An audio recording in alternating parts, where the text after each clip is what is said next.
넘어가봐. 한번 늘 읽어야 돼 이거.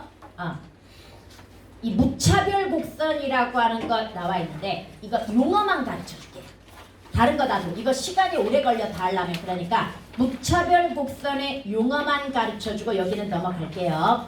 앞으로 경제 용어 중에 이런 말이 나와.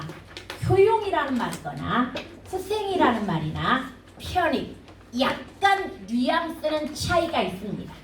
다시 약간의 뉘앙스는 뭐가 있다? 차이가 있어. 예를 들어서 복지에 투자해가지고 얻어지는 효용 내지는 후생, 그 다음에 또는 편익 가지고 이야기하자. 뭐야 이거? 이득이라는 이야기야. 그러면 효용이든 후생이든 거의 뭐라는 이야기이다? 이득이라고 생각을 하면 되는 겁니다. 예를 들어서 콜라 한 잔의 효용, 그럼 무슨 말이야? 콜라 한 잔을 먹고 얻은 이득, 이거지. 이 세 개 용어가 거의 비슷하다고 생각하면 돼. 경제학에서 되게 많이 나오는 용어입니다. 그리고 여기에다가 우리 봐봐, 너네가 용돈을 받아.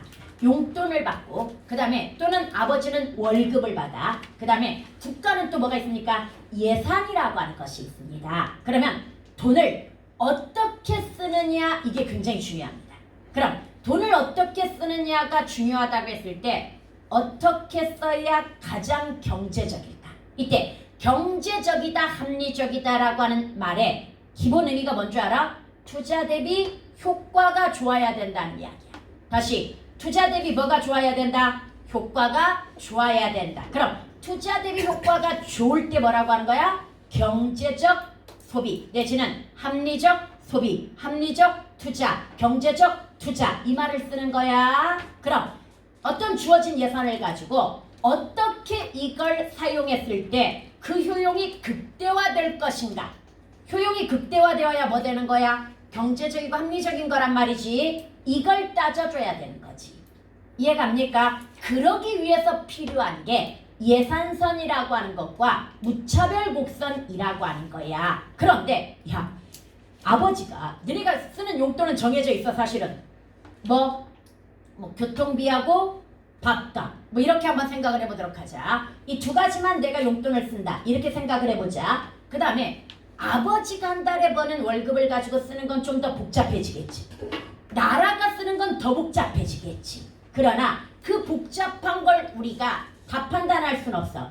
경제는 단순화시켜야 됩니다. 그래서 보통 예산서는 두 가지만 가지고 따집니다. 일단 그 두 가지. 그래서 맨날 나오는 게 사과와 배야. 그 다음에 요즘 좀 발전한 게 콜라와 피자야. 근데 나는 이 콜라와 피자를 잘못되었다고 생각합니다. 왜 콜라와 피자가 잘못되었다고 생각하냐면 콜라의 효용이 올라갔다고 해서 콜라의 소비를 늘리는 게 말이 돼? 피자는 줄이고 콜라의 소비만 늘린다. 그럼 나중에 콜라의 효용이 엄청나게 높아졌을 때는 콜라만 10병 마시고 피자는 한 판 먹을 거야? 그래서 그 문제는 나는 잘못되었다고 생각해. 그럼 이 문제의 잘못이 뭐냐? 원래 재화라고 하는 것을 비교할 때 조심해야 돼. 예산서는 대체제 가지고 이야기해야 되는 거야. 대체제가 뭐야? 그래, 서로 경쟁하는 소고기를 먹을 것인가 돼지고기를 먹을 것인가. 그러나 설탕과 커피의 관계는 뭐야? 보완제야. 당연히 커피 소비가 많아지면 뭐의 소비도 많아질 것이다? 설탕 소비도 많아질 것이다. 이거인 거지. 그럼 콜라와 피자는 보완제라고 봐야 되는 거지. 이걸 가지고 예산을 짜면 안 되지. 그래서 그 EBS 문제였거든. 잘못된 문제였어. 콜라와 뭘 가지고 하면 안 된다? 피자를 가지고 하면 안 되는 거야. 대체제 가지고 해야 되는 거야. 그래서 사과와 배가 많이 나오는 거야. 사과가 비싸지고 배가 싸면 뭘 먹어? 사과 대신 배를 먹거나 배가 비싸지고 사과가 싸지면 사과를 먹거나 이걸로 가야 되는 거지. 그래서 봐봐. 예산선을 먼저 그려보도록 하자. 우리 그래프가 있습니다. 이런 아이고 빨간색이야. 왜 웃는데? 예, 이렇게 있으면 먼저 예산선이라고 하는 것은 두 개만 가지고 따져. 왜? 경제는 단순해야 돼. 복잡하게 가면 안 돼. 그래서 여기를 사과축이라고 생각을 하고요. 여기를 배축이라고 하면 생각을 해보도록 하자. 현재 사과 가격 1,000원. 그 다음에 배 가격도 1,000원이야. 그러면 당연히 곡선이 뭐가 될 거야? 정반비례가 될 거야. 그런데 사과가 1,000원. 그 다음에 배가 2,000원이야. 그럼 기울기가 바뀌겠지요? 기울기가 어떻게 바뀔까? 뭐 이런 식으로 바뀔 거란 말이야. 여기까지 해갔습니까? 하여간 예산선의 기울기는 이런 식으로 나올 수 있습니다. 그럼 여기까지 해놓고 여러분들 과연 사과 몇 개와 그 다음에 배 몇 개를 살 때 가장 효율적일 것인가? 계획을 세워봐야 될 거 아니야? 이때 필요한 게 뭐다? 이때 필요한 게 바로 무차별 곡선이라고 하는 거야. 그럼 무차별 곡선이라고 이거 진짜 잘 나와요. 요즘. 특히 3학년 모의고사에 무차별 곡선 베이스로 한 걸 최근에 한 3개 본 것 같아. 작년 여러분들 3학년 내신에서도 이거 나왔어. 2학년 내신에서도 나왔고 그래서 잘 알아야 돼. 여러분들 그러면 무차별 곡선을 위로 가가지고 한번 볼게요. 무차별 곡선이라 함은 이거 전부 선생님이 정리한 거야. 필기한 거니까 그냥 쌤이 필기해줬다고 생각하고 있자. 먼저 무차별 곡선은 뭐냐면요. 효용이 같은 것끼리 묶어놓은 선이야. 다시 동일한 만족이나 무엇을 효용을 나타내는 곡선을 뭐라고 한다? 무차별 곡선이라고 이야기합니다. 그럼 무차별 곡선은 무한대로 만들어질 수 있습니다. 뭔 말인지 제가 그래서 보통 여기 봐봐. U1의 무차별 곡선이 있고요. U2의 무차별 곡선이 있고요. U3의 무차별 곡선이 있을 수 있고요. 그리고 계속 뭐만 묶어주면 돼? 효용이 같은 것들끼리 뭐 하면 되니까 묶어주면 되니까 아이고 여기 겹치면 안 돼. 계속 뭐 할 수 있어? 이렇게 만들어갈 수 있습니다. 이해갑니까? 그런데 여기서 기억해야 될 거. 원점 이응에 대하여 볼록하다고 일단 가정을 하고요. 그러면서 0에서 떨어진 곡선일수록 뭐다? 효용이 크다라고 하는 거. 다시 0에서 떨어진 곡선일수록 그럼 여기서 U1, U2, U3 중에 효용이 가장 큰 게 어디야? U1이라고 하는 거 이해갑니까? 그런데 효용이 크다고 장땡은 아니죠. 왜 장땡이 아니야? 내 돈은 정해져 있으니까. 뭔 말인지 이해가? 큰 효용을 선택할 수 없는 경우가 있지. 뭔 말인지 이해가죠? 그럼 언제 가장 효용이 극대화되냐? 내 선택에 있어서 언제 효용이 극대화되냐면 내 예산선과 하나의 접점에서 만나야 돼.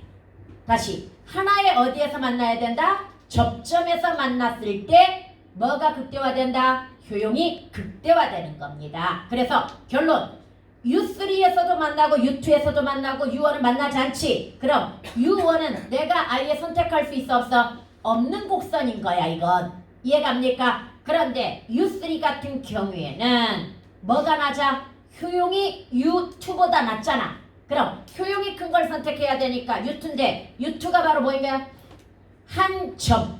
내 예산선과 한 점에서 만난 거란 말이지. 그럼 이 점을 계산해 보면 여기도 한번 볼게요. 만약에 여기에서 예산선이 이렇게 좀 옮기면 돼. 이렇게 만들어졌다고 한번 생각을 해보도록 하자. 근데 뭔가 이상해.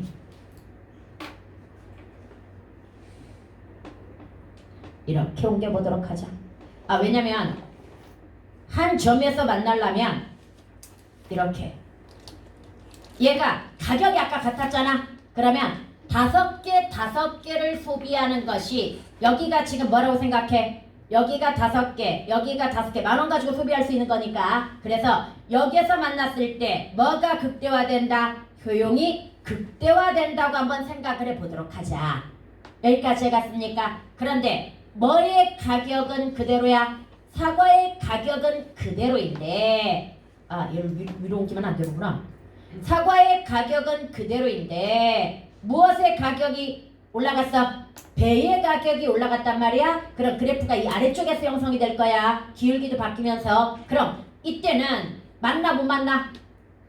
배의 가격이 올라가면서 이걸 U1이라고 이야기하자. 이 U1의 효용을 얻을 수 있다 없다? 이제 가격이 올라갔기 때문에 U1의 효용은 얻을 수 없는 거야. 그럼 다시 뭘 따져봐야 되는 거야? 또 이걸로 옮겨졌어. 다시 무차별 곡선을 선택을 해줘야 되겠지요. 그래서 무차별 곡선을 다시 선택했을 때 이걸 그려보니까 뭐 이 정도 대충 그려놓고 마음만 급하고 오 맞았어.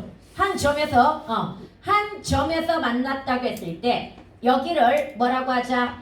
A 지점이라고 한번 해보고요. 여기를 B 지점이라고 한번 해보도록 하자. 그럼 결론적으로 아까는 사과 5개 그 다음에 뭐 사과 5개 배 5개를 소비할 때 가장 뭐였어? 효용이 컸단 말이지. 그런데 결국 배 가격이 상승함으로써 여기를 배를 몇 개라고 보자? 한 2개라고 보고요. 여기는 좀 더 올리자. 이걸 6개라고 한번 보도록 하자. 그럼 사과를 6개 소비하고 배를 몇 개 소비했을 때? 2개 소비했을 때 효용이 뭐 된다는 결론이야? 극대화된다라고 하는 결론이 나왔다라는 이야기야. 이해갑니까? 그렇지만 전체적으로 배의 가격이 오르면서 뭐가 효용이 줄어들었다고도 읽어낼 수 있는 겁니다. 오케이? 이게 무차별 곡선이야. 뭔 말인지 알겠지? 너네 그래서 생각해봐. 물가가 상승하니까 아빠의 월급은 그대로야. 그럼 아빠가 사용할 수 있는 예산선이라는 게 있잖아. 그런데 물가가 상승하면 당연히 상승한 물건의 소비를 뭐 해야 돼? 줄여줘야 되는 것이 효용을 극대화시키기 위한 방법이라고 하는 거. 뭔 말인지 얘가 싸진 물건을 더 사고 올라간 물건의 소비를 뭐 해야 된다? 줄여줘야 효용이 극대화가 되는 겁니다. 무차별 곡선 이해 갔습니까? 얘 배경 지식으로 알아둬야 된다. 얘 요즘 진짜 많이 나오는 거다. 오케이? 그래서 이 정도만 여기는. 다시 딱 2개 기억하자. 효용, 후생, 편익이 뭐한 말이다. 거의 비슷한 말이고 그 다음에 우리가 뭘 세울 때 소비 계획이든 투자 계획이든 계획을 세울 때 그 효용이 뭐 되어야 된다? 극대화되어야 된다. 그러기 위해서 뭐가 필요하다? 예산선과 무차별 곡선이라고 하는 게 필요하다. 무차별 곡선은 효용이 같은 것끼리 묶어놓은 선을 이야기하는데 원점에서 멀어질수록 뭐한다? 효용이 커진다. 그럼 예산선과 이 무차별 곡선이 한 점에서 만났을 때 그게 바로 뭐다? 효용이 극대화되는 지점이다. 여기까지 딱 기억해야 돼. 여기까지 베이스로 알고 있어야 돼. 이해 갔습니까? 그 다음 이제 넘어가 보도록 하자. 넘어가면 저거 무차별 곡선은 그 물건 2개만 비교할 수 있는 거예요? 일단은 그 시험에서는 더 경제학적으로는 복잡해지겠지. 그러나 우리가 배우는 수준에서는 물건 2개만 가지고 나와 시험에. 오케이? 그 다음에 여러분들 여기에서 이거 해야 되나? 이거 그리지 말고 딱 3가지 포인트만 가르쳐줄게. 봐봐. 수요 공급에서 공급 곡선이 뭐야? 가격 기준이어야 돼. 언제나 곡선은 뭐 기준이다? 가격. Y축이 언제나 모두 돈이야. X축은 양이야. 그럼 당연히 가격이 높아질수록 공급은 늘어날까 줄어들까? 당연히 늘어나겠지. 가격이 비싸지면. 그래서 다시 한번 기억해. 이 선도 애들 구분 못한 애들 진짜 많아 의외로. 얘가 공급 곡선이야.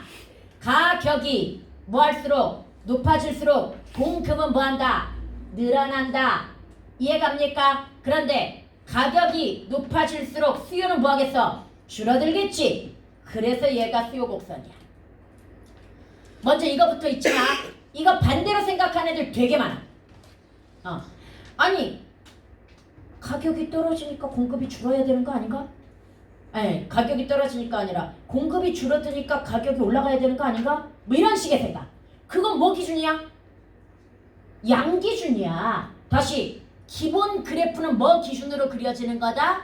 가격 기준으로 그려지는 거야. 그래서 기준을 뭘로 볼 것이냐가 굉장히 중요해. 다시 가격이 올라가면 공급은 뭐 해야 된다?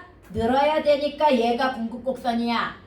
가격이 역시 올라갈수록 뭐가 수요는 줄어들어. 반대로 가격이 떨어지면 뭐야? 수요는 늘어나겠지. 그래서 얘가 무슨 곡선이야? 수요 곡선이야. 여기서부터 헷갈리지 마세요. 오케이? 그 다음에 두 번째, 여러분들 이 상태에서 얘는 고정되어 있어. 일단 다시 이 공급 곡선, 수요 곡선은 뭐 되어 있는 거다? 고정이 되어 있는 거야. 그런데 이 고정된 거에서 이제 변화를 보이는 것들이 있어. 만약에 이 상태에서 가격이 올라갔다라고 보거나 떨어졌다고 보는 가격 변화를 볼 수도 있고요. 그 다음에 세 번째로 이 상태에서 수요량이 증가했거나 공급량이 줄어들었거나 이런 양 변화를 보이는 게 있거든요. 다시 얘가 뭐다?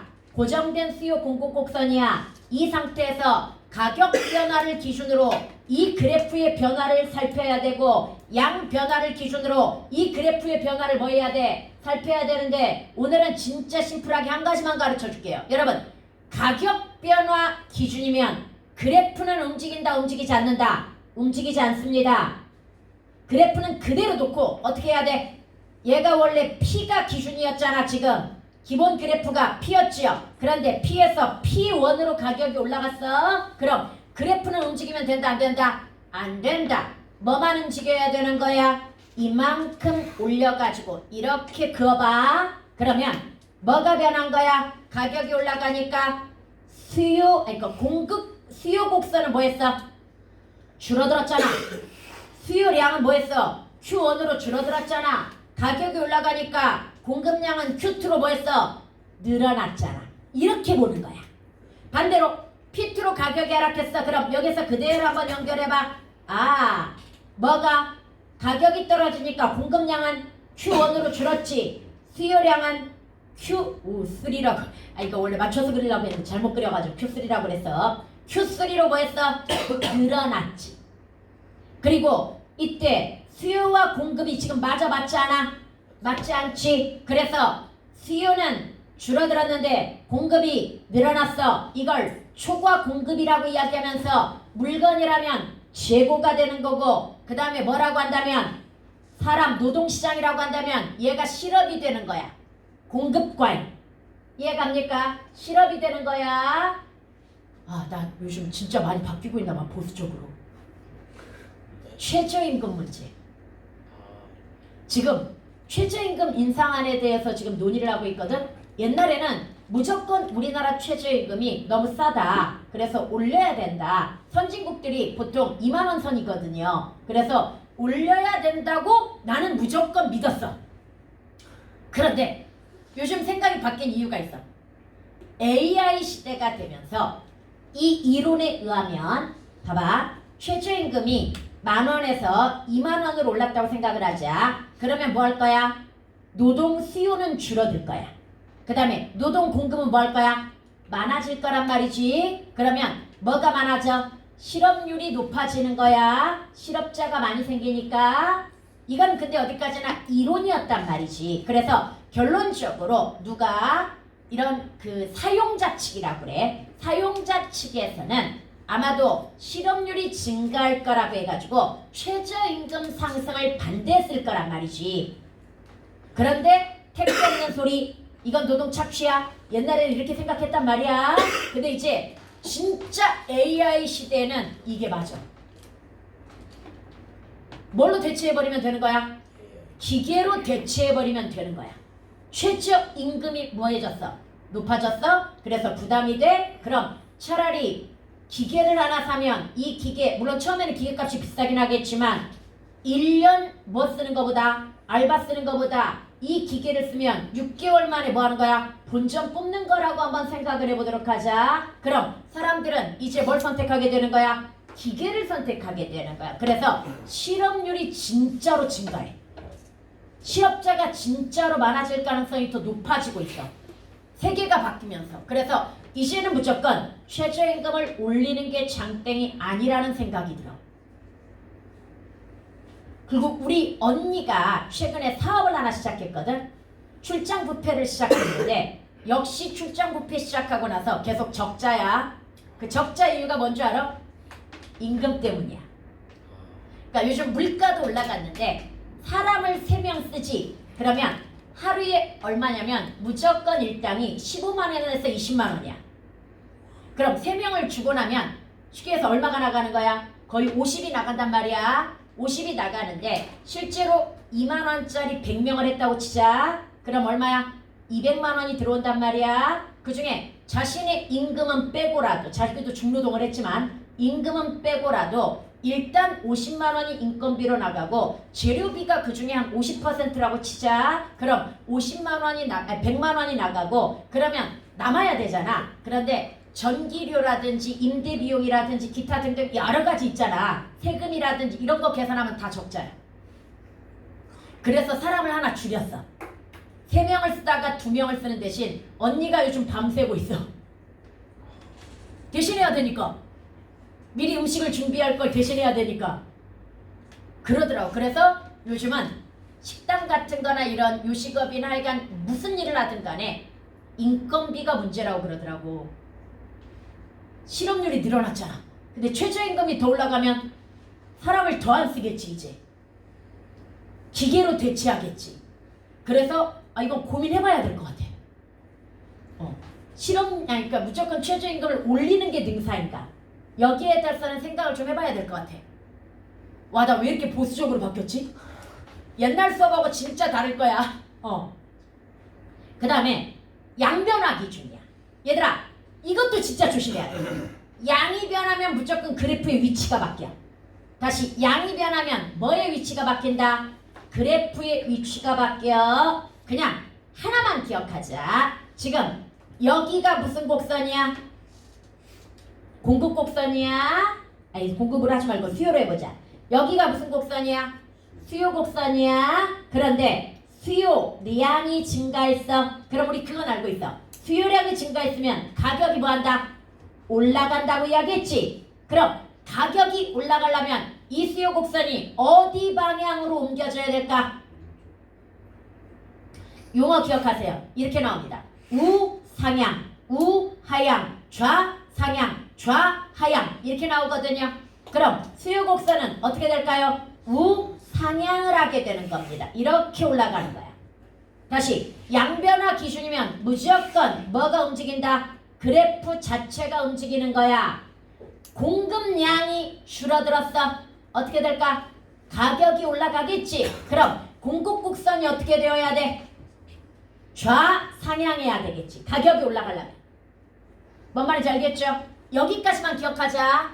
예전에는 이거 예시 하나하나 꼼꼼하게 들어줬는데 오늘은 기본 베이스를 쫙 깔아야 되기 때문에 이 정도만 기억하자. 그럼 이제 다시 정리해볼까요? 기본 곡선은 고정되어 있어. 이건 뭐 기준으로 만들어진 거다? 가격 변화를 기준으로 만들어진 거야. 그래서 가격이 상승하면 공급은 뭐한다? 증가하기 때문에 얘가 뭐다? 공급 곡선이야. 가격이 하락하면 수요가 증가하니까 얘가 뭐야? 수요 곡선이야. 얘가 기본 곡선이야. 이해갑니까? 그런데 가격이 변화했어? 그러면 그래프는 그대로이면서 뭐만 움직이면 돼? 가격과 연결해가지고 공급과 수요의 변화를 살펴보면 돼. 뭔 말인지 알겠죠? 공급과 수요의 변화를 살펴보면 되고 선생님 그럼 그래프가 이 상태로 유지되나요? 아니요. 봐봐. 뭐가 지금 줄었어? 수요가 줄었고 공급이 늘었지. 그럼 이거 이제 거꾸로 여기로 가볼까? 수요량이 뭐였어? 줄어들었으니까 가격이 뭐할까? 하락하겠지. 그럼 수요 곡선 자체가 우하향하겠지. 그 다음에 공급은 늘었으니까 역시 가격이 또 떨어지겠지. 그럼 공급 곡선이 뭐할까? 좌하향하겠지. 이게 바로 보이지 않는 손이야.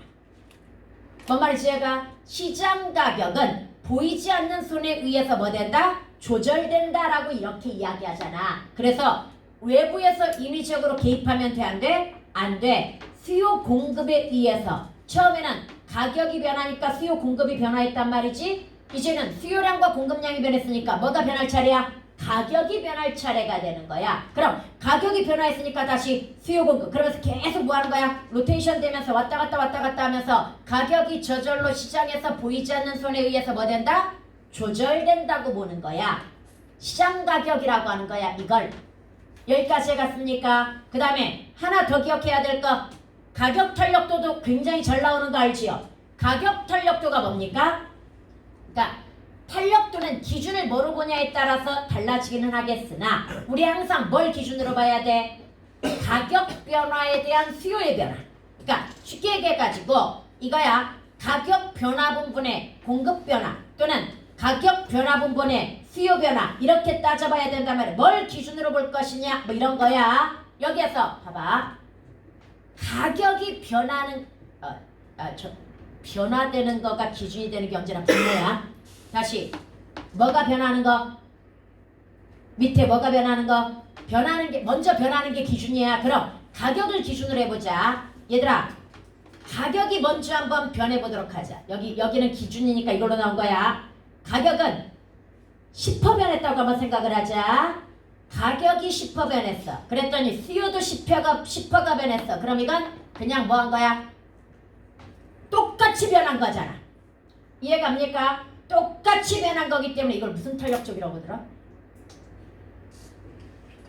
아니야. 1이잖아 지금. 1 고정 탄력이라고 그러던가 이걸. 하여간 1이야. 그런데 만약에 가격이 10% 변했을 때 수요가 20% 변했어. 그러면 1보다 뭐해? 커지지. 수요 변화가 되게 크지. 이런 걸 탄력적이라고 이야기하는 거야. 탄력도가 되게 높은 거야. 이해갑니까? 반대로 가격은 10% 변했는데 수요는 별로 변하지 않았어. 그러면 수요는 잘 움직여 안 움직여? 안 움직여. 비탄력적이라고 하거든요. 언제 이런 현상이 나타날까? 필수품은 가격이 올라갔다고 해가지고 수요가 변할 수 있다 없다? 없습니다. 그래서 비탄력적인 제품들이 대부분이고요. 그 다음 사치품은 가격이 올라가면 뭐 하면 되는 거야? 안 쓰면 되는 거지요. 이런 걸 뭐라고 그래? 탄력적 제품이라고 이야기하거든요. 물론 이 반대 현상이 나타나는 게 있어. 반대 현상이 나타나는 게 바로 베블렌 효과던가. 가격이 올라가면 올라갈수록 수요가 더 늘어나는 상품이 있어. 그래서 그래프가 이렇게 그려지는 상품이 있거든요. 다시 가격이 올라가면 올라갈수록 오히려 뭐다? 수요가 높아지는 상품. 뭐가 있을까? 원래 명품이 그랬었다. 명품이 왜 샤넬이나 루이비통 같은 데서 가격을 올리면 오히려 사람들이 뭐야? 더 많이 몰려가서 사는 그런 현상이 있었거든요. 굉장히 특이한 케이스가 되고 이걸 악용해왔지. 명품 산업에서 이걸 악용해왔단 말이야. 그러나 최근에 이 신화도 깨지고 있어. 이제 젊은 사람들 중심으로 해가지고 그러니까 가치관이 되게 많이 바뀌었다라고 하는 것이 젊은 사람들 중심으로 너네 뭐도 깨졌는 줄 알아?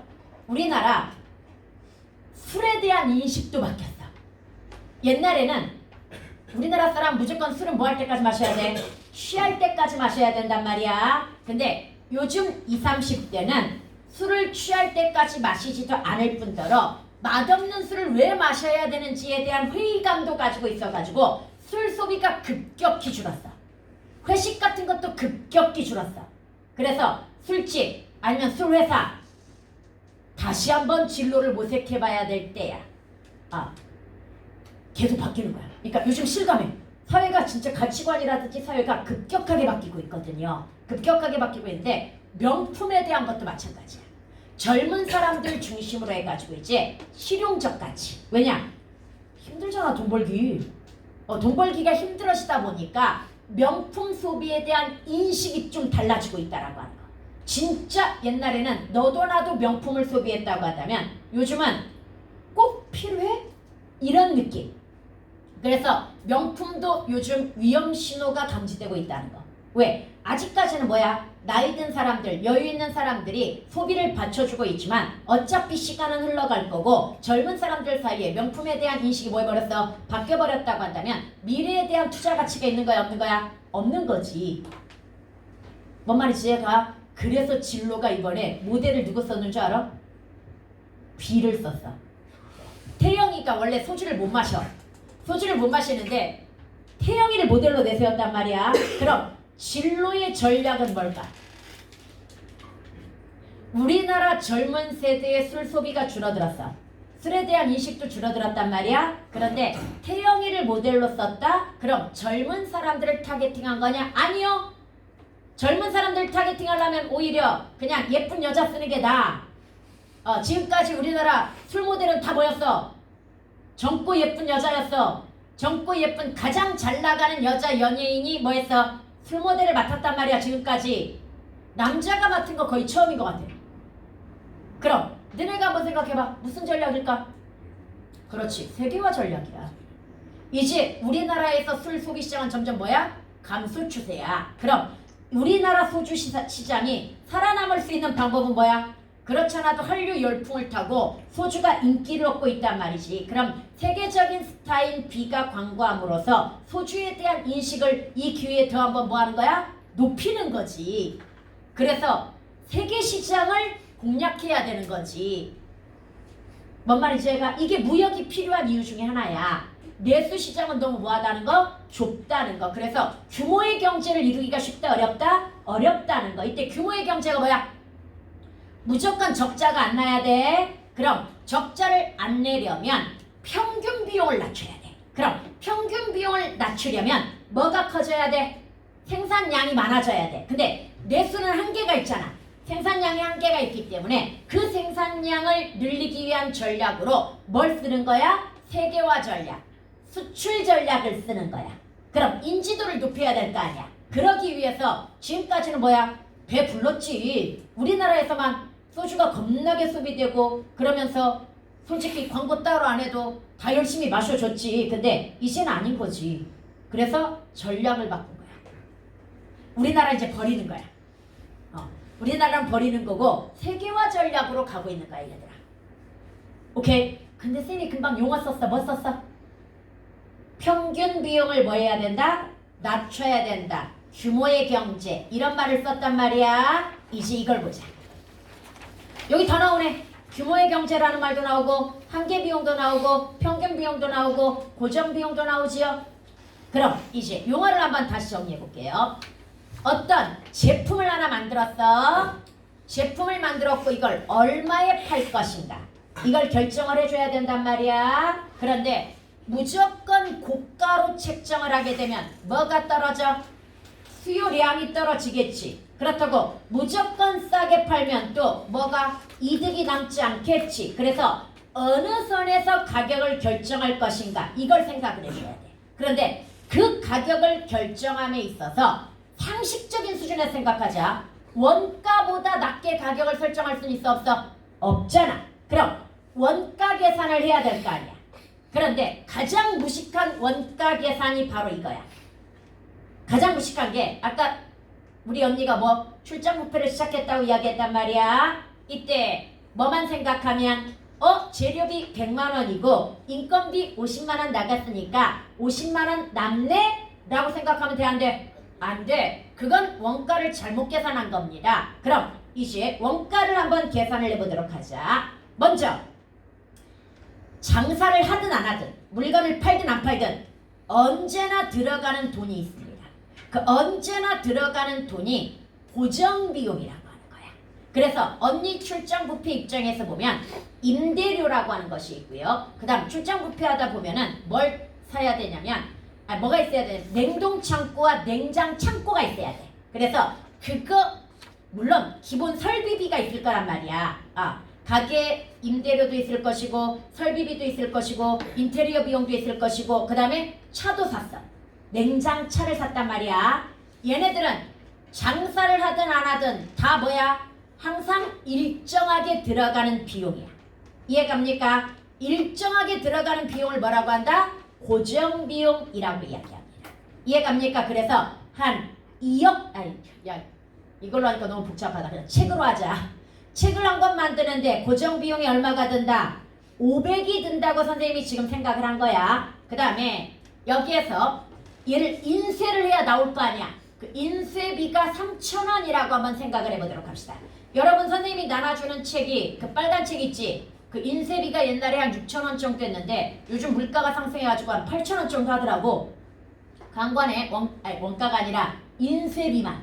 내가 어디에서 받는 거? 인쇄소에서 받아오는 게 뭔 말인지 얘가 그 정도 된단 말이지. 그러면 그걸 15,000원이나 받는단 말이야? 너무 비싼걸? 이렇게 생각할 수 있어. 근데 그 이유가 뭐 때문이냐면요.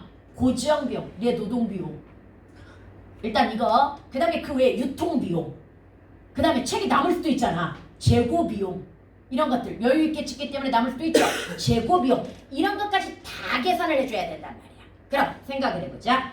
고지용 비용 플러스 지금 책의 한 개 비용이 얼마였다고? 8,000원이었지만 고지용 비용과 그 다음에 또 여러 가지 것들을 고려해 가지고 곱하기 생산량을 하면 뭐가 나와? 총 비용이 나올 거란 말이야. 총 비용을 생산량으로 나누면 얘가 바로 뭐가 되는 거야? 평균 비용이 되는 거야. 이해갑니까? 그런데 얘가 지금 원가인데 우리는 뭘 원가라고 생각한다? 이걸 원가라고 생각하니까 맨날 적자들이 나는 거야. 내가 봤을 때 우리 언니도 적자야. 경제 개념이 별로 없어. 뭔 말이지 얘가? 우리 언니는 와 10만원 남았어 하고 좋아할 수도 있어. 근데 그거 아니라고. 적자라고. 그런데 다시 한번 적자를 내지 않는 게 뭐다? 규모의 경제야. 규모의 경제를 이뤄야 된단 말이지 지금. 그럼 우리 언니가 규모의 경제를 이룰 수 있는 방법은 뭘까? 많이 팔아야 돼. 많이 팔아가지고 뭘 낮춰줘야 돼? 평균 비용을 낮춰줘야 돼. 쉽게 해서 직원 3명을 가지고 100인분을 만드는 것과 200인분을 만드는 건 별로 노동의 강도는 차이가 안 나. 재료비만 조금 더 들어갈 뿐이지. 그럼 훨씬 더 평균 비용이 뭐해지겠어? 낮아지겠지. 이해갑니까? 다시 한번 규모의 경제는 뭐다? 적자를 내지 않는다라고 하는 거고 규모의 경제를 이루려면 평균 비용이 뭐 해줘야 된다? 낮아져야 되고 평균 비용이 낮아지려면 뭐가 높아져야 된다? 생산량이 높아져야 된다는 이야기야. 여기까지 갔니? 여기 한번 볼까요? 아까 책 한 권 만드는데 고정 비용이 500만 원이라고 한번 생각을 해보도록 하자. 여기에 인쇄비 한 개 비용이 3,000원이라고 생각을 해보도록 하자. 한 권을 만들면 이 한 권의 평균 비용이 얼마야? 500만 3,000원이야. 10권을 만들면 50만 3,000원이야. 왜냐? n분의 고정 비용 플러스 한 개 비용이기 때문이야. 평균 비용은. 다시 쉽게 계산하면 n분의 고정 비용 플러스 뭐다? 한 개 비용이 평균 비용이야. 그 다음 100권을 만들면 5만 3,000원이 나올 거야. 그 다음 1000권을 만들면 8,000원이 나올 거야. 10,000권을 만들면 3,050원. 급격하게 줄어들잖아. 그래서 얘가 바로 뭐에 해당이 되는 거야? 얘가 평균 비용 하강 곡선에 해당이 되는 거야. 물론 요즘 바뀌었어. 옛날 평균 비용은 이거였어. 요즘은 U자형으로 나와. 평균 비용 곡선이 왜 U자형으로 나올까? 아니요. 옛날엔 진짜 단순했는데 요즘은 뭐가 많아지면 생산량이 많아지면 중간에 고정 비용이 증가해.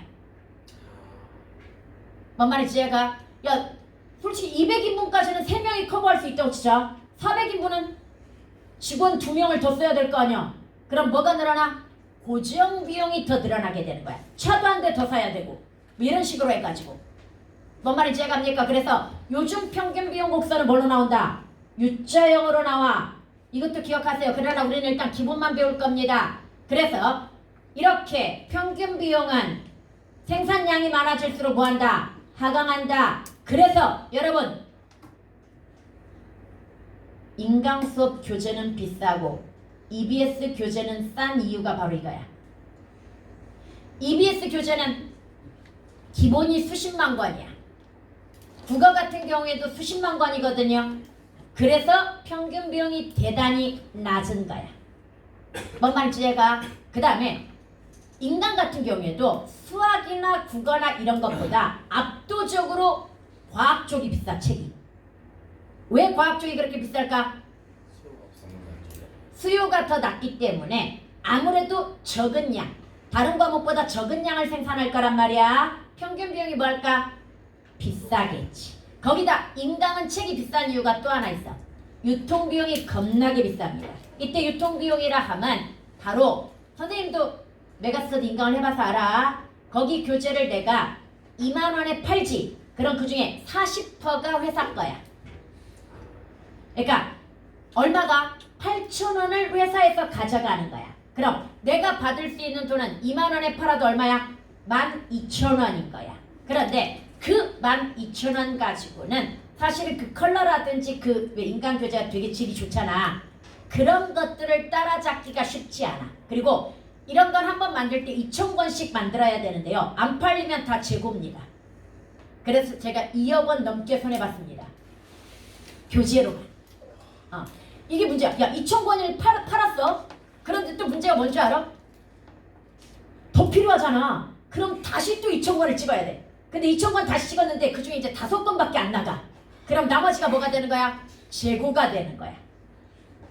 인강은 이게 문제야. 그러니까 수학 1타, 영어 1타, 다른 과목 1타들은 워낙 책이 많이 나가기 때문에 책으로도 엄청난, 내가 봤을 때 책으로 들어오는 수익도 거의 강의 수익보다 더 많을 수도 있어. 왜냐면 너네 인강은 강사가 가져가는 비중이 25에서 28%야. 아주 특정 강사를 제외하고 따로 계약한 걸 제외하고는 표준이 25에서 28%야. 그럼 이 강의가 10만 원짜리야? 선생님이 받는 돈 25,000원이야. 강의 하나 팔면 오히려 책값이 더 나올 수 있어. 뭔 말인지 이해 갑니까? 다시 인강이 책값이 비싸고 그 다음에 뭐가 뭐한 거? 싼 이유. EBS는 유통비용도 별로 안 듭니다. 유통비용이 왜 안 드냐면요. 얘는 어차피 판매 수요가 정해져 있습니다. 정해져 있기 때문에 너네 보통의 교재가 서점에 입점할 때 몇 퍼센트 수준에서 입점이 되냐면요. 40% 수준에서 입점이 됩니다. 40%에서 50%. 책값이 2만 원이면 그 서점에 들어갈 때 얼마라는 이야기야? 10,000원 정도 된다는 얘기야. EBS는 70%입니다. EBS 책이 10,000원이면 얼마에 들어간다는 얘기야? 서점에 7,000원에 들어간다는 이야기야. 서점의 수익은 그거 다 팔았을 때 뭐라는 얘기야? 30%라는 이야기야. 엄청나게 높게 책정이 되는 거지. 그래서 EBS는 싼 가격에 공급을 해도 엄청난 이득이 남는 거야. 평균 비용도 싸고 유통 비용도 싸니까. 여기까지 갔습니까? 그런데 인강교재 같은 경우는 평균 비용도 비싸고 유통 비용도 비쌉니다. 그래서 높게 책정될 수밖에 없는 거야. 그래서 일타들은 엄청난 이득인 거야. 많이 파니까. 평균 비용이 뭐 할 거야? 낮겠지. 뭔 말인지 알겠지요? 네. 이거 용어 다 이해 갔니? 그 다음에 한계라는 말 기억하자. 요즘 물론 살짝 용어가 변화되고 있긴 한데 앞으로 한계자가 붙는 말이 나오지요. 한계 비용, 한계 수익, 한계 효용, 뭐 한계 편입, 한계 효 이런 말들 나와. 그럼 한계라는 말이 붙으면 무조건 뭐다? 한 단위 추가라는 뜻이야. 다시 한계라는 말이 붙으면 무조건 경제학에서 무슨 뜻이다? 한 단위 추가한다 이 뜻이야. 뭔 말인지 알겠죠? 한 단위 추가한다 이 말이야. 한계 효용 한 단위 추가했을 때 얻어지는 효용, 한계 편입 한 단위 추가했을 때 얻어지는 이득. 이해갑니까? 한계 비용 한 단위 추가했을 때 들어가는 비용. 여기까지 갔습니까? 여러분 우리 신랑이 최근에 이런 얘기를 했어. 우리 신랑이 하고 있는 사업은 너네 쉽게 교육에서의 그 우리나라는 이제 약간 블루오션이긴 한데 아무래도 후진국이나 개발도상국 같은 경우는 교육에 자동 인프라가 구축이 잘 안 되어 있는 경우가 되게 많아. 그래서 우리 신랑은 지금 브라질에서 교육 자동화 프로그램, 그러니까 선생님들이 들어가가지고 전부 자동으로 학생들 관리하고 그 다음에 문제 같은 것도 자동으로 뽑고 막 이런 거 있잖아. 이런 프로그램을 개발해가지고 지금 브라질 정부에 공급하고 있단 말이야. 그럼 브라질 정부를 상대로 한다라고 하는 건 회사가 엄청난 규모여야 될 것 같잖아. 그런데 엄청난 규모일 필요가 없어. 이거 AI 산업이기 때문에 직원이 10명이야. 물론 브라질 직원까지 합치면 15명이긴 한데 15명이란 말이야. 그래서 우리 신랑이 한 말이 있어.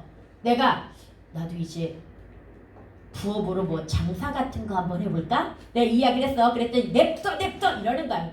아니 내가 나중에 강의 그만둬도 놀 수는 없잖아. 그래서 뭔가 심심할 때 하나 할 수 있는 게 있어야 되지 않을까? 그랬더니 요즘 같은 시대의 장사는 너무나 저부가가치라는 거야. 저부가가치라고 하는 건 남는 게 있다 없다? 없다는 얘기지. 그러면서 바로 이쪽 AI 쪽이 엄청난 고부가가치 사업이거든요. 남는 게 겁나게 많다는 얘기야. 왜 그럴까요? 이걸 한계 비용으로 설명해 보세요. 고정 비용이 엄청나지. 아니지. AI 쪽은 고정 비용이 엄청나게 높아. 오히려 더. 대신 한계 비용이 낮지. 게임으로 계산해 볼까? 게임 하나 개발하는데 엄청나게 돈 많이 들어가지. 그러면 뭐야? 고정 비용은 겁나게 높지. 그러면 게임을 이용하는 유저가 한 명 늘 때마다 한계 비용은 거의 없지. 뭔 말인지 얘가 무조건 여기는 유저가 들면 들수록 다 그냥 이득인 거야. 뭔 말인지 갑니까? 요즘 고부가가치 산업이라고 하는 건 한계 비용이 매우 낮아야 되는 거야. 근데 장사 한번 생각해봐. 장사는 그냥 식당을 한다고 치자. 그러면 재료값, 인건비라고 하는 이 비용은 여전히 뭐야?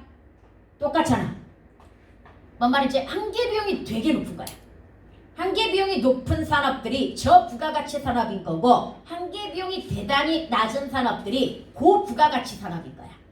그래서 요즘 AI 쪽은 그래서 강자들이 승리하는 거야. 강자 독식. 처음에 엄청나게 뭐 할 수 있는 사람들, 고정 비용을 투자할 수 있는 사람들이 살아남는 거야. 그리고 대신 그 다음부터는 한계 비용이 매우 낮기 때문에 돈을 쓸어 담는 거야. 삼성이 이번에 엄청난 영업이익을 냈지. 왜? 처음에 투자 비용은 엄청났을 거야. 그걸 개발하는데. 그러나 그 적자 보면서 투자해가지고 뭘 개발해 놓으니까 그쪽 반도체를 개발해 놓으니까 그 다음부터는 뭐야? 비싸져도 한계 비용이 낮다 보니까 엄청난 이득을 얻을 수 있는 거란 말이야. 내가 그 얘기했잖아. 작년 영업이익 세계 1위 삼성, 2위 SK. 영업이익이야. 절대 숫자 얘기하는 거야. 비율 얘기하는 거 아니야. 세계에서 가장 작년에 돈을 많이 벌어들인 기업이 뭐다? 삼성이야. 비율이 아니다.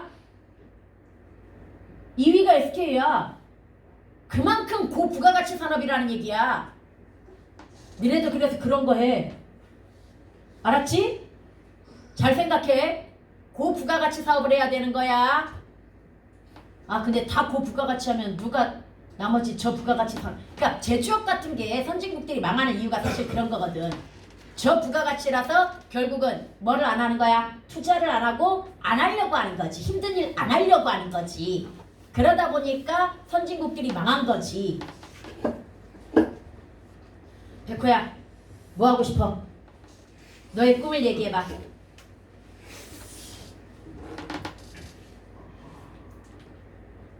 다시. 나중에 사업 시작할 때 뭐 해야 된다? 고부가가치 산업을 해야 되는데 고부가가치 산업이라고 하는 건 한계 비용이 뭐 해야 돼? 낮아야 된다는 이야기야. 뭔 말인지 알겠지? 그럼 처음에 뭐가 중요해? 고정 비용이 한계 비용이 낮은 건 대부분 고정 비용이 뭐 할 가능성이 높아? 높을 가능성이 높아. 그럼 시드머니를 잘 만들어야 돼. 투자를 잘해야 돼. 뭔 말인지 알겠지요? 넘어가자. 용어 다 이해 갔니? 용어 다 기억해놔야 돼. 이거 다 베이스로 쓰는. 아마 독서 지문 풀어본 사람들은 알 거야. 얘네들이 정말 경제 쪽에서 많이 나오는 용어들이라고 하는 거. 근데 제발 마더텀 좀 어떻게 때려칠 수 없을까 그거? 마더텀 미니 모의고사 어떻게 16년 13년 이때 지문을 가지고 공부할 수가 있는 거니 지금 26년도에. 그리고 또 그게 또 무슨 문제인 줄 아니? 독서는 트렌드가 있어. 사회가 급격하게 변하고 기술도 급격하게 변하지. 내가 과학기술을 힘들어하는 이유가 그거야. 경제는 그나마 베이스라도 있어. 그때 당시 유행하는 경제, 이슈가 되는 경제는 있을지라도 베이스는 똑같거든요. 근데 과학기술은요. 매년 달라집니다. 매년 새로운 기술이야.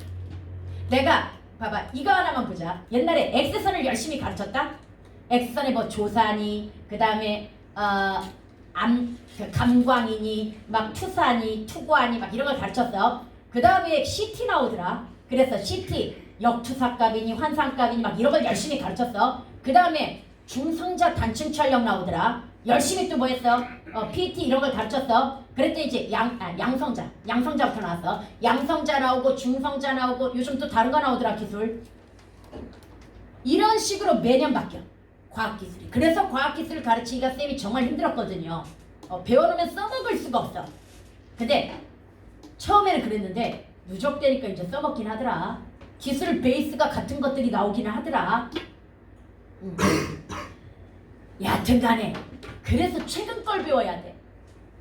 다시 독서는 뭐 해야 된다? 경제도 그랬고 트렌드가 있단 말이야. 그리고 지문 난이도도 있단 말이야. 최근 걸 배워야 됩니다. 야, 너네가 읽어봐도 그게 독서야? 요즘 독서야? 완전 초딩 수준이지? 그 정도 지문은 완전 초딩 수준이다. 요즘 수준으로 봤을 때. 그래서 기왕이면 차라리 어려운 거에 노출되어 있는 게 낫거든요. 그렇잖아도 어제 한 2학년 학생이 선생님 독서 문제집 풀라고 하는데 2학년 거 기출문제집을 풀까요? 3학년 걸 풀까요? 당연히 뭐 해야 돼? 3학년 거 풀어야지. 그래야 2학년 거가 되게 쉽게 느껴지는 거지. 1학년 것도 쉽게 느껴지는 거고. 그 효과 무시 못합니다. 어려운 거 풀다가 모르는 지문이 나왔어도 2학년 거면 되게 쉽게 느껴집니다. 뭔 말인지 알겠죠? 여러분들도 되도록이면 어려운 걸로 공부해 버릇해야 됩니다. 그래서 마더텅 미니 모의고사는 도저히 효용 가치가 없습니다. 투자 대비 효용 가치가 없어. 어차피 뭐 대비도 안 돼. 1학년 모의고사 대비도 안 됩니다. 그거. 그래서 이미 문제는 거의 다 3학년 거 그다음 2학년 걸로 만들거든요. 이 자식들이. 내가 어려운 걸로 만들어주면 애들 포기한다? 선생님 너무 어려워요. 특히 레벨 1, 레벨 2, 레벨 3 이렇게 나누면 3를 거의 다 안 풀어. 안 돼. 3학년 때 편하게 가고 싶지? 재수하기 싫지? 지금 푸세요. 그리고 견디는 연습도 해야 될 거 아니야. 그렇게 내성이 약하면 나중에 뭐해? 3학년 때도 여전히 내성이 약하다는 결론이 나와. 그러니까 어려운 걸 뭐 하는 연습? 견디고 읽고 풀어내는 연습을 자꾸 해야 이게 익숙해지면 나중에 좀 더 편안하게 느껴질 거 아니야. 근데 진짜로 1학년들은 과제 독서 내보죠? 그럼 3단계 아예 포기합니다. 어렵다고 뭔 말인지 모르겠어요 하면서 자랑스럽게 포기합니다. 2학년도 포기합니다. 공부 안 하는 애들은. 3단계 안 풀거든요. 근데 너네 그 교육학 중에 눈높이를 맞춘 교육이라고 하는 것이 있고 그 다음에 어렵게 그 용어가 기억이 안 나는데 어렵게 해가지고 수준 낮은 애들을 끌어올려주는 교육 방법이 있거든요. 예전에 한참 눈높이 교육이라고 하는 게 강조가 됐습니다. 그러니까 전부 하향화되는 거야. 너희들 눈높이는 정말 낮거든. 거기에 맞춰가지고 쉽게 얘기하자. 계단에서 얘 걸음걸이에 맞춰까? 그 한 살짜리 걸음걸이에 맞춰서 같이 올라가 보자. 시간 얼마 걸릴 것 같아? 계단 한층 올라가는데 한 5분 걸린다고 치자. 근데 그 애를 업자. 업어가지고 뭐해? 올라가자. 그럼 뭐야? 뭐 10초 걸리겠지. 교육에도 이 방법이 있어. 위에서 끌어올려주는 방법과 그 다음 밑에서 손잡고 같이 올라가는 방법이 있거든요. 이거 수능 지문이야 진짜로. 수능에서 그래서 요즘 교육의 대세 중에 하나는 위에서 끌어올려주는 거야. 손잡고. 왜? 애들 수준 자체가 너무 낮기 때문에 그러지 않으면 우리가 원하는 수준까지 도달할 수 있었어? 도달할 수 없기 때문이야. 한국의 강점이 그건데 좀 약화되고 있잖아. 한국이 아무것도 가진 게 없어도 지금 세계 선진국이 될 수 있었던 이유, 요즘 잘 나가고 있는 이유 중에 하나가 그 모진 경쟁 속에서 겁나게 열심히 공부하고 그래서 수준이 굉장히 높기 때문이야. 근데 이제 배가 불러가지고 공부를 안 하는 애들이 많아지고 있어. 아, 큰일이야. 근데 선택을 하고 있어. 잘하고 있어 얘들아. 알았지? 웃을 일이 아니야. 뭐야 자조야 이거? 누가 몇 분 정말 하셨는데 손 덮고 망했다는. 아, 다른 데에 비해서는 좀 그래도 아직은. 그리고 전체 놓고 얘기한 게 아니잖아. 비율로. 그래도 반절 이상은 열심히 하고 있을 거 아니야. 봐, 시험 끝났는데도 안 놀고 나온 우리들이 있잖아. 다른 학교 했으면 5명 나와. 네, 그 다음에 넘어가 보자. 아니야, 나는 선덕은 내가 요즘 워낙 다른 애에 비해서 안 한다 싶으니까 좀 잔소리를 한 거지. 여전히 그래도 잘하고 있어. 그러니까 비교 대상이 뭐냐에 따라서 달라지는 거지, 인식은. 그러니까 너네도 제발 비교 대상을 학교 수준으로 비교 대상을 가지면 안 된다고. 그러니까 전국 기준. 전국에서 진짜 열심히 하고 있는 애들이 있을 거 아니야 지금.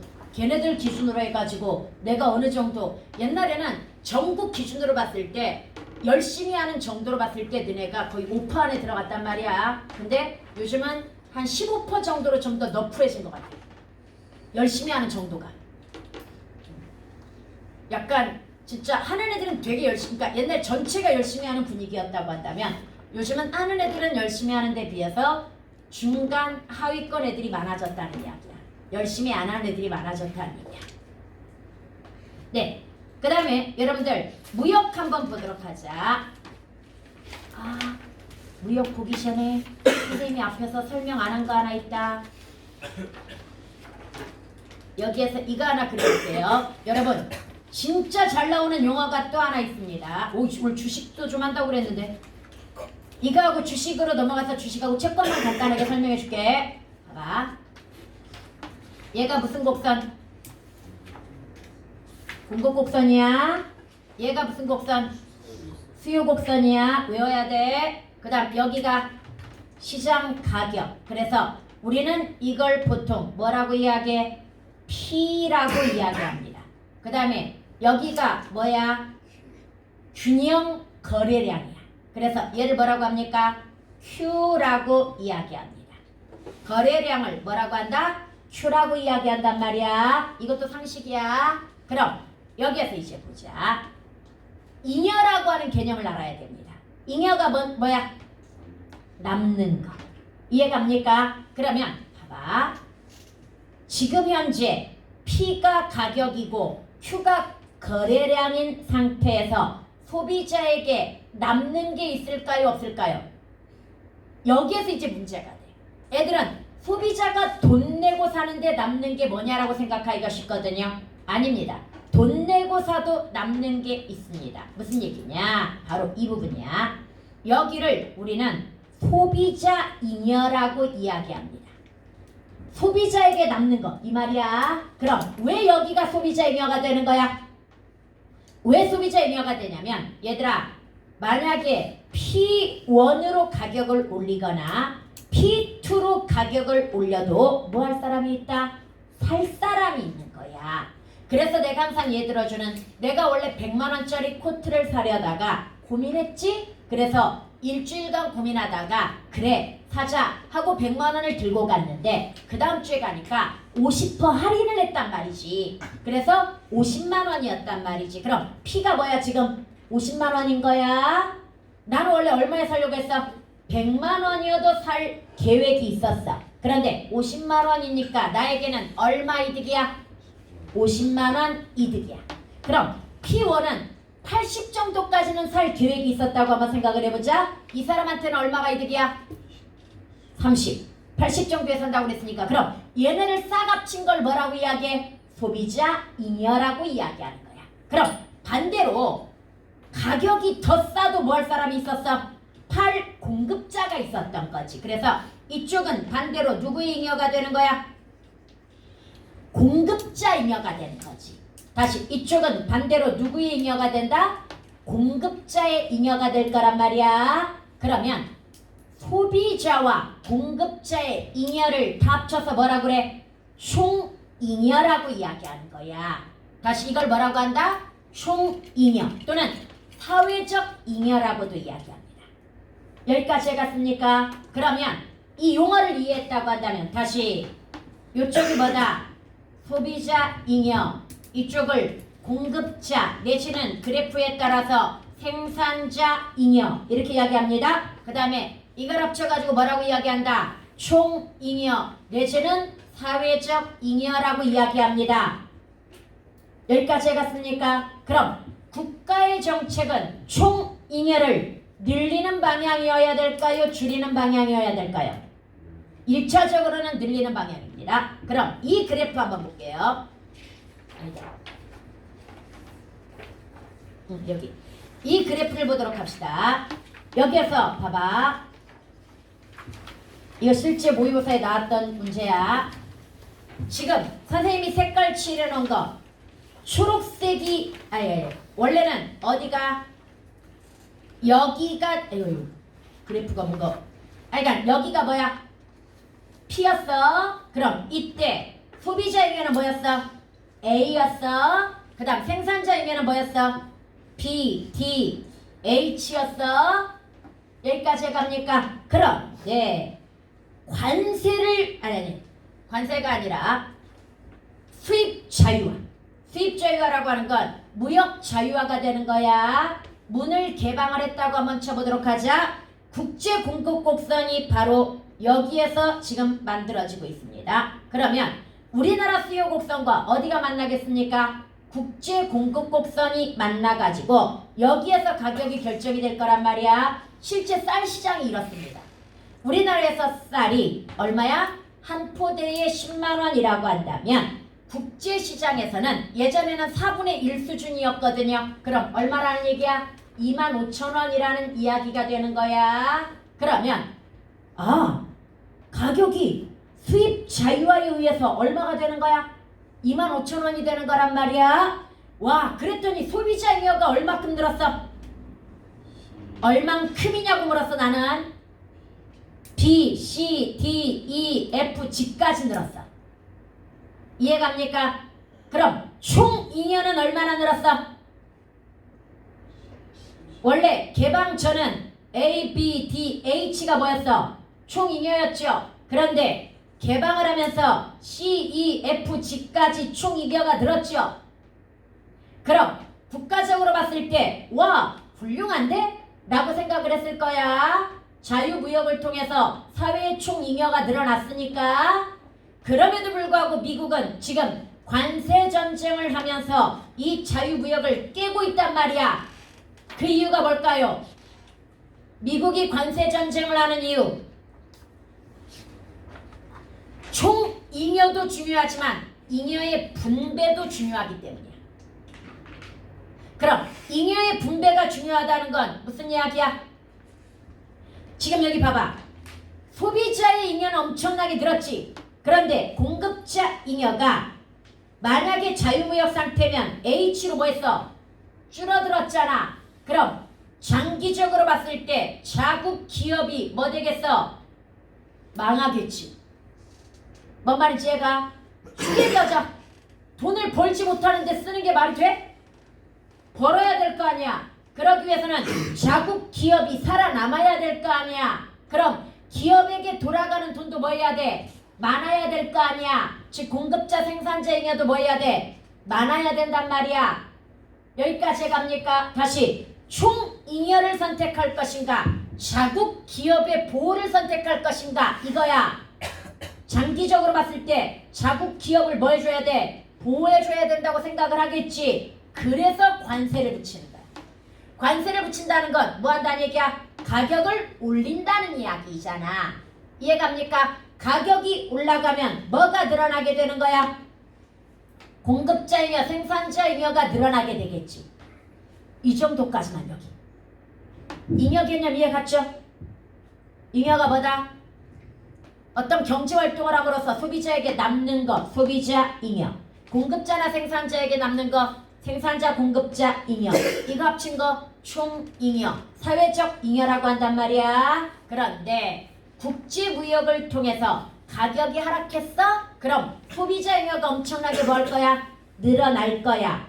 총 잉여도 늘어날 거야. 그런데 문제는 공급자나 생산자 잉여가 엄청나게 줄어버린다는 거. 여기에서 발생하는 문제. 자국 기업이 위축된다는 거. 뭔 말인지 얘가? 그럼 자국 기업이 위축되면 결국은 장기적으로 봤을 때 돈을 벌 수 있어 없어? 없잖아. 쓰기만 하는 게 아니잖아. 소비자가 돈을 쓰기만 하는 게 아니라 돈도 벌어야 될 거 아니야. 그래서 공급자를 뭐하기 위해서, 생산자를 보호하기 위해서 또는 자국 기업을 보호하기 위해서 보호무역을 하는 거야. 보호무역의 가장 대표적인 수단이 바로 뭐야? 관세 장벽이야. 관세를 부과해버리는 거. 뭔 말인지 얘가? 뒤에 세자가 붙었으니까 세금이야. 여기까지 해갔으니까 딱 여기까지만 기억하자.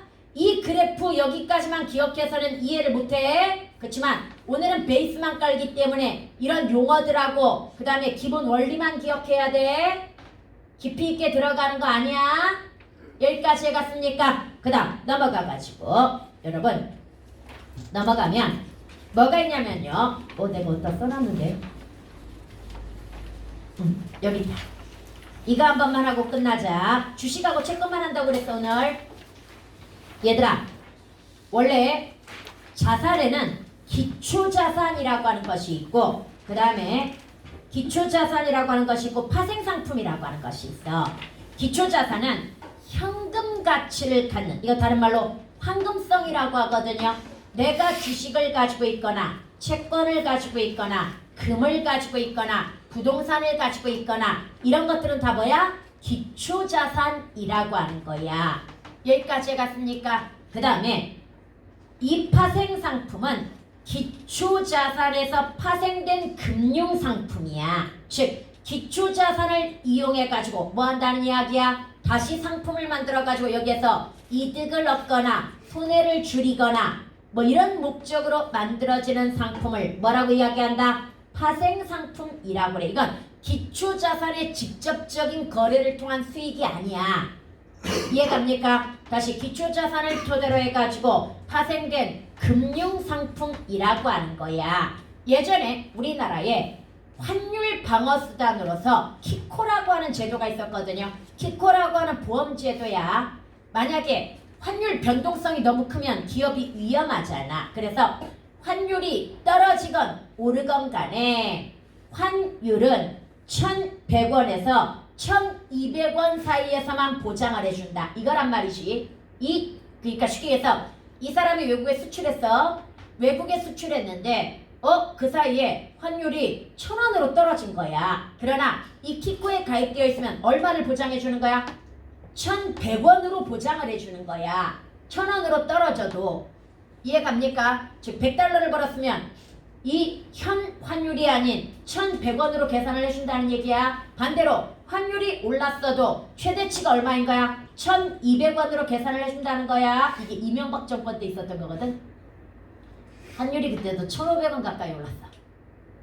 그런데 키코에 가입된 사람들은 아무리 환율이 올라도 얼마? 1,200원밖에 못 받는 거야. 그럼 그 나머지 이득은 그 보험을 사거나 내지는 기타 등등 투자한 사람들이 가져가는 거지. 그래서 거기에서 이득을 본 사람들, 이게 파생상품에서 이득을 보는 거야. 그 사람들이 지금 뭘 가지고 있었던 게 아니야? 달러를 가지고 있었던 게 아니잖아. 뭐 말인지 이해갑니까? 왜 주식 같은 경우도 주식을 사는 게 아니라 주식이 떨어지는데 걸거나 올라가는데 거는 사람들 있잖아. 다 파생상품이야. 그러면 위로 다시 올라가자. 얘들아 주식이 뭐야? 어떤 회사의 지분이야. 쉽게 얘기해가지고 우리 신랑 회사는 우리 신랑 지분이 95%야. 나머지가 뭐야? 외부에서 들어온 돈에 의해서 만들어진 5%의 지분을 가지고 있단 말이야. 그런데 얘가 공개를 해가지고 여러 사람한테 주식을 판다고 한번 생각을 해보도록 하자. 그러면 주식을 일단 몇 개로 나눌 것이냐는 상장 전이고, 상장이라고 하는 걸 하려면 무조건 주식 액면가가 코스피는 5,000원이야. 코스닥은 500원이야. 그럼 여기에 투자된 돈이 만약에 이게 지금 메가스터디거든. LMS가 메가스터디를 저기 한 거야. 여기 초기 투자 자금이 사실은 45억이야. 근데 계산하기 쉽게 뭐로 했어? 50억으로 지금 계산을 한 거야. 그럼 50억을 상장을 할 때 뭐 하겠습니까? 500원으로 나눠줘야 되겠지요. 그러면 주식수가 나옵니다.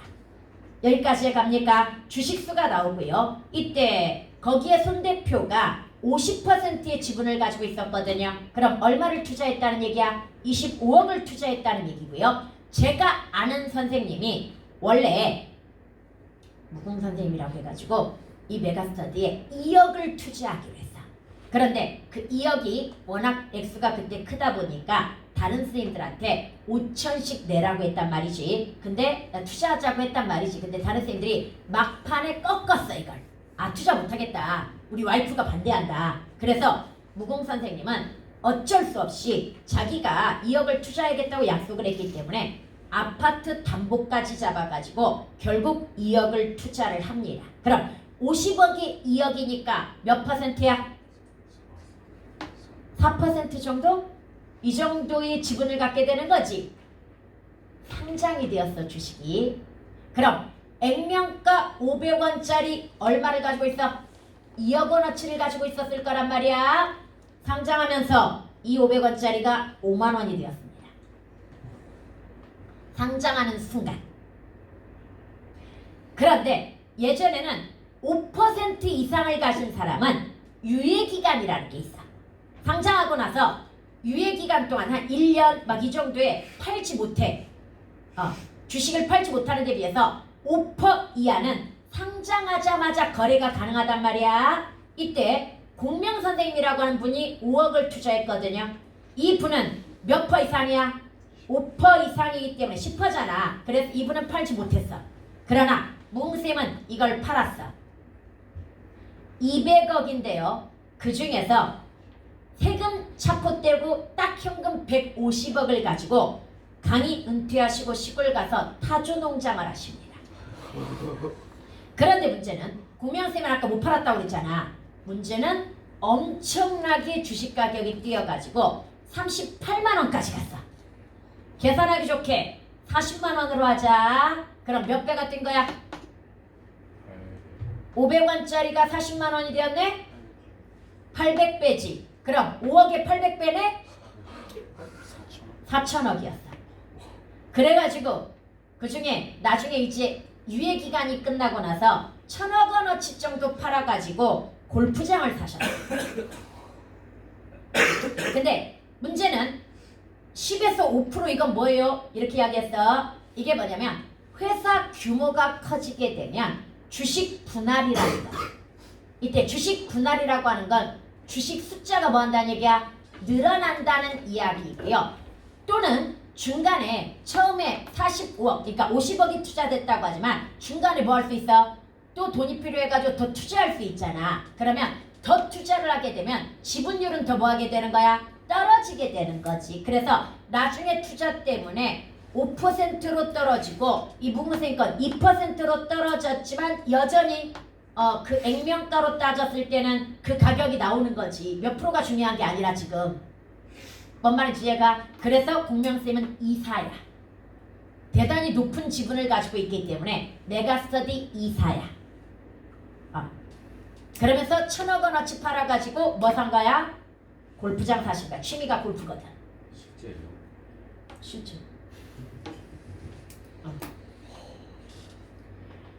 그래서 다시 한번 여기에서 주식이라고 하는 거 이해 갔습니까?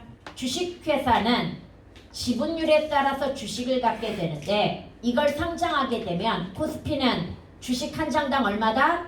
500원짜리로 계산되는 거고 그 다음에 코스닥은 얼마로 계산된다? 5,000원. 선생님 근데 왜 삼성은 지금 30만 원인가요? 원래 옛날에 삼성전자도 100단이었어.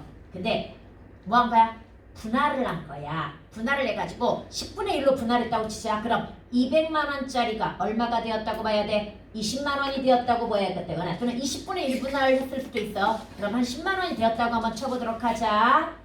여기에서 그래서 웃긴 사건이 하나 있었어. 옛날에 어떤 어르신이 옛날 옛적에 삼성전자 주식을 사놓으신 거야. 근데 그 액면가가 5만 원인가 됐어. 그런데 5만 원인가 됐는데 오랜만에 한 몇십 년이 지나고 나서 그 삼성전자 주식을 우연히 찾게 되었고 그래서 이제 얼마인가 물어봤더니 여전히 5만 몇천 원이라고 한 거야. 그래서 도대체 삼성은 어떻게 운영을 했길래 이 주식값이 하나도 안 올랐냐고 막 화를 내신 거야. 근데 그 사이에 엄청나게 몇 번 분할을 한 거야. 그래서 이 가치가 하나당 몇 백이었을 거야. 몇 백이어가지고 43억인가 받으신 분 있어. 43억 가치. 그때 몇 천만 원어치 사놨는데 이게 43억인가로 돌아왔어. 그래가지고 나중에 운영 잘했군 이렇게 나중에 안심하셨다는 그거 액면가 분할했기 때문이야. 주식이라고 하는 것도 분할 되게 많이 합니다. 여러분 여기서 중요한 거 하나 배워야 돼. 효율적 시장 가설이라는 말 들어본 사람? 이거 의외로 규모의 경제만큼이나 잘 나와. 다시 효율적 시장 가설이라는 말 뭐만큼 잘 나온다? 규모의 경제라는 말 되게 많이 나오거든요. 얘도 잘 나오는데요.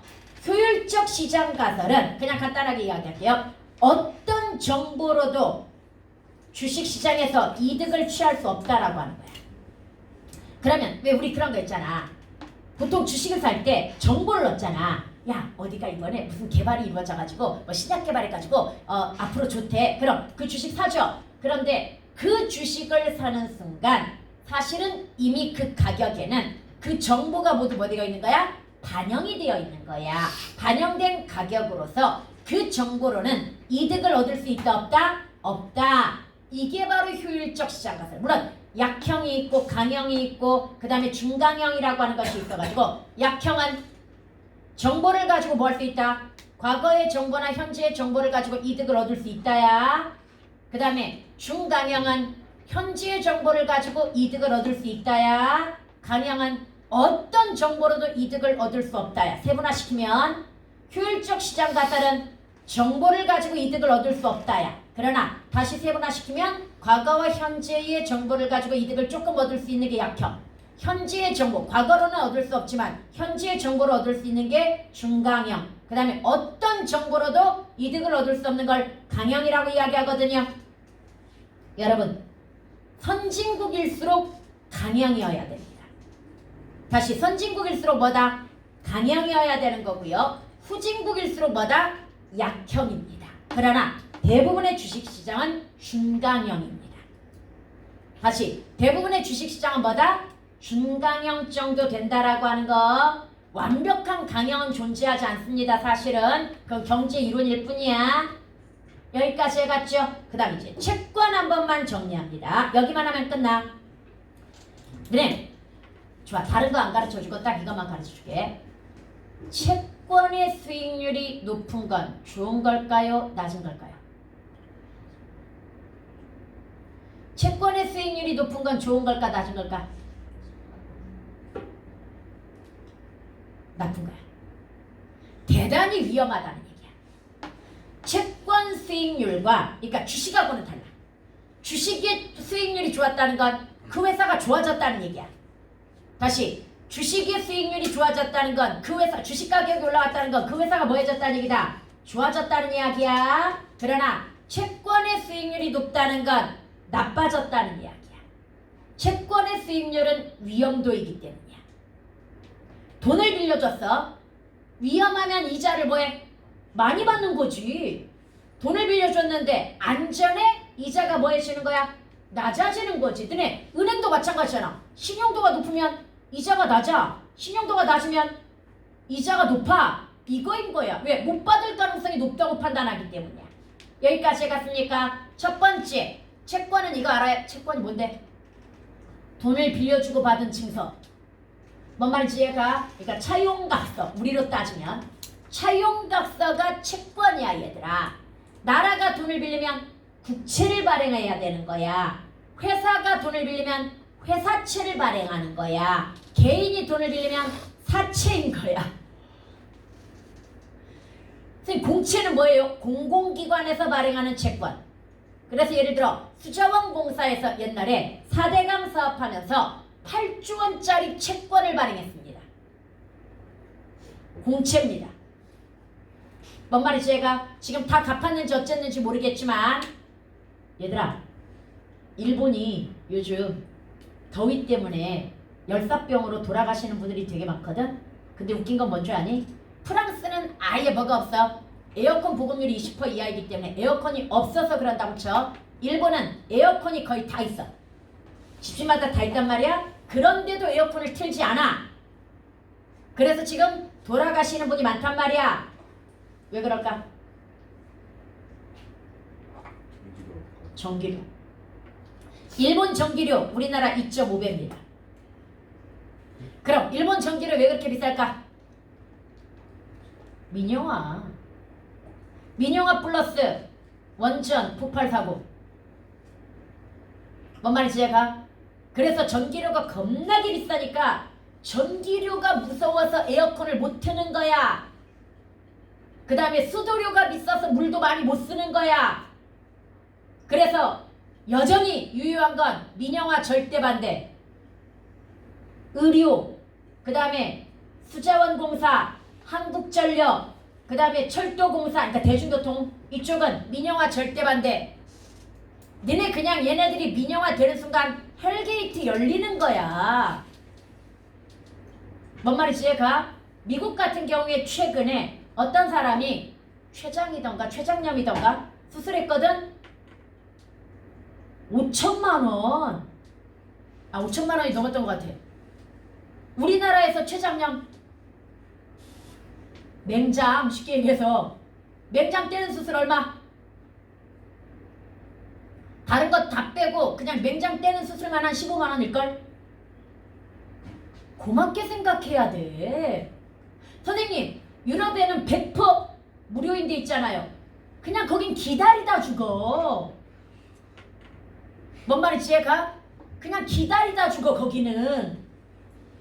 그 다음에 감기 같은 걸로는 병원도 못 가. 우리나라 감기 걸려도 병원 가는 거 진짜 고맙게 생각해야 돼. 외국에서는 그런 거 그러니까 의료보험이 안 돼 있는 나라에서는 너무 비싸서 못 가는 거고, 의료보험이 되어 있는 나라에서는 아마 감기 나을 때쯤 진료받을 수 있어. 그래서 안 가. 그래서 얘들아, 민영화는 결사반대. 알았지? 선생님, 그럼 그런 회사들에서 적자나는 건 어떻게 메꿔야 돼요? 항상 하는 얘기 있죠. 그러라고 세금 걷는 거야. 효용을 뭐하기 위해서? 극대화하기 위해서. 뭔 말인지 얘가? 나라는 개인의 이득이 아닌 전체에 뭘 생각해야 되는 거야? 효용 만족도를 극대화시켜야 되기 때문에 일부의 돈을 걷어가지고 효용이 극대화될 것에 뭐 해야 되는 거야? 잘 분배를 해줘야 되는 거야. 그래서 그런 회사는 적자 나도 됩니다. 시잘데기 없는 데다 돈 쓰지 말고. 뭔 말인지 이해가죠? 정말 다행으로 알아야 돼. 특히 미래사회를 생각해. 미래사회는 엄청난 AI 데이터 센터들이 생길 거란 말이지. 야, 유럽에서 기술이 없어가지고 발전 못하는 게 아니야. 기술이 없기도 해. 겁나게 전기료가 비싸가지고 그런 데서는 함부로 못 돌려. 뭔 말인지 알겠죠? 고맙게 생각해야 돼. 지금 현 인프라를, 우리나라 인프라 자체를 되게 잘 설계해 놓은 거야. 그래서 이제 채권을 마무리 짓는데 이거 하나만 기억하자. 얘들아, 채권의 가격이 싸지거나 비싸졌다라고 하는 이 기준 한번 보자. 채권 가격이 비싸지면 채권 수익률은 높아질까요? 낮아질까요? 다른 말로 이자율. 채권 이자율은 높아질까요? 낮아질까요? 채권은 고정된 이자율이 있고요. 변동되는 이자율이 있거든요. 바로 채권의 가격에 따라서 변동이 돼, 이자율이. 당연히 채권이 싸지면 이자율은 겁나게 높아지는 거야. 왜? 만기되었을 때 받을 돈은 언제나 정해져 있거든. 그러니까 만기되었을 때 내가 1억을 받을 수 있다고 쳐? 근데 채권 가격이 9천만 원이었던 게 8천만 원으로 떨어졌어? 그럼 내가 나중에 8천만 원에 사놨다가 1억을 받는다면 엄청난 이자율 올라간 거지. 근데 반대로 채권 가격이 9천만 원이었다 9,500으로 올랐어? 그러면 그 차에 다시 만기 가격과 현 채권 가격의 차이가 이자율이야. 변동 이자율이야. 고정 이자율은 차치하고. 여기 봐봐. 금 1억 원 정, 만기 3년, 이자율 5%. 그러면 얘 만기 얼마 받을 수 있어? 네, 복리 쓰지 말고 그냥 달리로 써가지고 1억 1,500을 받을 수 있습니다. 이해갑니까? 그럼 1,500은 고정된 이자입니다. 여기까지 해갔습니까? 그런데 이 채권을 거래할 수가 있거든요. 채권을 거래해가지고 시장에서 1억 500에 팔리고 있다고 한번 생각을 해보도록 하자. 그럼 얘는 굉장히 안정된 채권일 가능성이 되게 높아. 뭔 말인지 제가? 그런데 채권이 8천만 원에 거래되고 있다고 치자. 그럼 굉장히 위험하다는 이야기야. 가격이 떨어졌다는 건 되게 위험하다는 이야기야. 여기까지 해갔습니까? 대신 위험하니까 고 수익에는 고 위험이 따르는 거지. 그래서 결론적으로 위험하지만 8천만 원짜리를 샀어. 그런데 나중에 안 망하고 마지막에 돈을 만기에 돌려받았어. 그럼 엄청난 이득을 볼 수 있는 거지. 다시 채권 쪽은 두 개만 기억하자. 채권이 뭐다? 돈을 빌려주고 받는 무슨 값서? 차용값서라고 생각하면 돼. 이해갑니까? 그런데 채권의 이자율은 두 가지가 있어. 고정된 이자율이 있고 변동 이자율이 있는데 그 변동 이자율은 뭐 때문이야? 가격 차이 때문이야. 이 채권을 판 사람이, 즉 돈을 빌려간 사람이 위험하면 채권 가격은 뭐 할 거다? 떨어질 거야. 이해갑니까? 대신 이자율은 뭐해지는 거야? 높아지는 거야. 그런데 이 채권을 발행한 사람이 굉장히 안전해. 그럼 뭐야? 채권 가격은 올라갈 거야. 수익률은 떨어질 거야. 그래서 요즘 미국 채권 가격이 올라가고 있거든요. 뭐 때문일까요? 일단 전쟁이라든지 세계 경제의 불확실성이라고 하는 것 때문에 달러에 대한 수요가 높아지고 있어. 환율이 올라가는 이유 중에 하나도 이거야.